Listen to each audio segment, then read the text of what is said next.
Good morning. It's Pastor Brad, continuing on with our daily devotionals in the book of James. This morning out of chapter 2, verses 14 through 26, James begins with a very interesting verse. He said it this way: "What good is it, brothers and sisters, if someone claims to have faith but does not have works?" Listen, can such faith save him? Is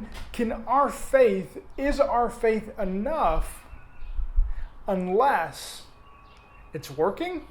Oh, what an interesting question. Are we saved by faith or by works? Man, James gets into a little bit more of that controversy here, a little bit more in this passage of Scripture. But James then begins to use another illustration to say, hey, so if there's somebody who's in need of clothing, would you give them your clothes? If there's somebody in need of food, would you give them the food that they need? Because listen, that our faith always elicits a response. Always. That if we are truly trusting in God, it calls us to respond in some way.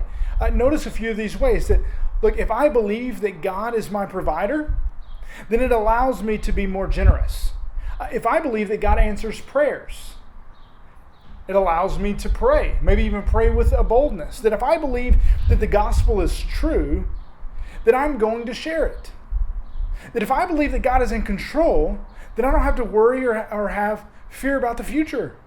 That if I believe that God is sovereign, then I don't have to be in control. So there's this natural, or not a natural, but it elicits a response from us that if we have faith, then we are going to be called to respond, or we're going to respond differently in certain circumstances. And then James goes on and says, you can argue that you have faith and that I have works, but your faith is evidenced by your works. And notice Abraham, who was willing to offer Isaac up as a sacrifice. Notice Rahab, and he gives these two Old Testament figures.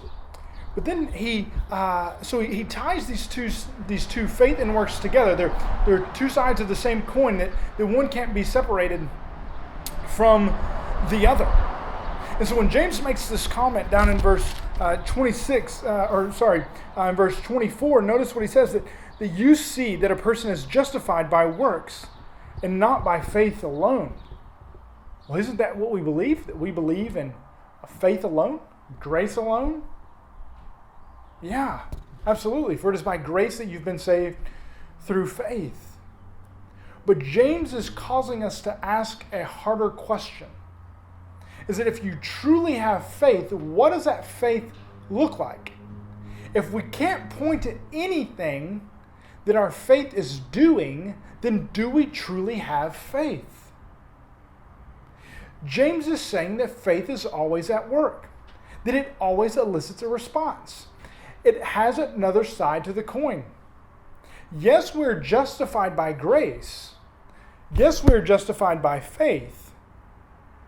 And what Jesus did, yet what Jesus does or did for us on the cross then causes us to live differently.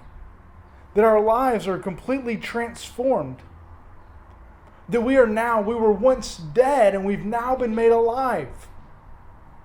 That how can one be made alive, or how can you know if you have life? Jesus says, I've come to give you life and life abundantly. That we're not to remain dead anymore. We're not to continue to live in the way that we were, but that we've been transformed into a new life, a new creation. And so that now James says that he ends with, for just as the body without the spirit is dead, so also faith without works is dead. That James is calling us to a response to what we trust, what we believe in,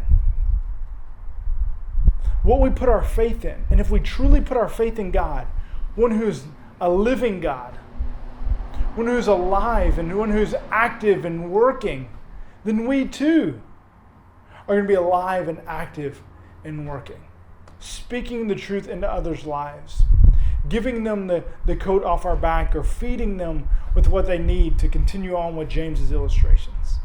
That our life will look different than what it did before.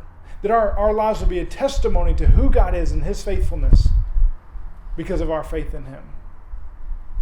Hey, church, What does our lives look like? This is a challenge, man. This is very, very challenging. Not to question doctrine in any way, not to question salvation, not to create some sort of moralistic legalism that we have to do certain things to be saved. Not at all. But that when we truly trust and place our faith in Jesus, then it calls us to respond in faith and live out that faith. Hey, church, we love you. We're praying for you. We'll see you in the morning.